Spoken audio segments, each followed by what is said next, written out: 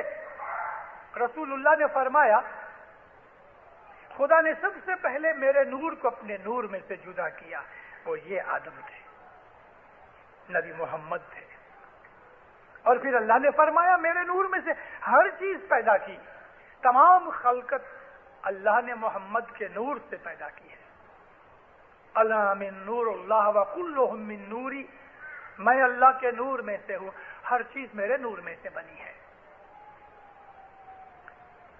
اب جو فرشتوں نے حضرت آدم علیہ السلام کو سجدہ کیا، یعنی اپنے آپ کو حضرت آدم کے کنٹرول میں دے دیا، آدھین ہو گئے، سبمٹ ہو گئے اللہ کے حکم سے، آدم کو وہ علم جو اللہ نے نور عطا کر کے دیا تھا اس کے سامنے فرشتے سر جھکا دیتے۔ اسی نور کو ہم نور امامت کہتے ہیں، اسی نور کو نور محمدی کہتے ہیں۔ یہ نور ہی اللہ کا نور ہے، اور اللہ بذات خود نور ہی نور ہے۔ فرشتوں کو حکم دیا کہ تم اس کی تابعداری کرو، تو اللہ فرمایا ہم نے پیدا نہیں کیا جنوں اور انسانوں کو سوا اس کے کہ وہ ہماری عبادت کریں۔ جنوں اور انسانوں کا نام لے کے کیا باقی چیزیں اللہ نے چھوڑ دی؟ نہیں، کیونکہ خدا تعالیٰ کے تمام مخلوقات میں سے صرف انسان اور جنات دو مخلوقات ایسی ہیں کہ جو اپنی مرضی سے چلتی ہیں۔ درخت ہیں، پہاڑ ہیں، سمندر ہے، ہوا ہے، سورج ہے، چاند ہے، ستارے ہیں، جہاں بھی آپ دیکھو وہ تمام چیزیں اللہ کے حکم کے اوپر چل رہی ہیں، ایک لہجہ بھی نافرمانی نہیں کرتے۔ مگر جنات اور انسان دو ایسی مخلوقات ہیں کہ جو اپنی مرضی سے چلتی ہیں۔ ابھی پہلی دعا کے بعد شمس کا گنان پڑھا گیا، اس کے اندر ایک پاٹھ آیا، دین چھوڑی جے کوئی دعوے پڑیا۔ دین یعنی اللہ کا حکم ماننا، دین یعنی خدا کی تابعداری، وہ چھوڑ کے اپنی مرضی سے جو چلا۔ دعوے پڑھنا کا مطلب اپنی مرضی سے چلنا۔ ہم کورٹ میں دعویٰ کرتے ہیں کسی آدمی کے خلاف، تو مطلب کیا ہے کہ اس نے ایسا کیا لیکن یہ میری مرضی کے خلاف ہے، میرا کلیم یہ ہے، یہ میرا دعویٰ ہے۔ تو ہم اللہ کے سامنے اپنا دعویٰ کرتے ہیں اور وہ کفر ہے۔ راہ چوکا پاپی ساتھ سو کھڑے اور راستہ بھول گیا، ایسٹرے ہو گیا، گمراہ ہو گیا، اور اپنے ساتھیوں سے، مومنوں کے جملے سے جدا ہو گیا۔ آپ مرادا جیوا دوزخ پڑے، اپنی مرضی سے دکھ میں پڑ گیا۔ بھرم میں مت بھولو بھائی نمی چالو، مرنا تمہیں ایک دن مرنا ہے۔ شبے کے اندر، شک کے اندر، ایلوژن کے اندر مت رہو۔ جس آدمی نے اپنی مرضی سے اپنی زندگی گزاری، اس نے دین کا راستہ چھوڑ دیا۔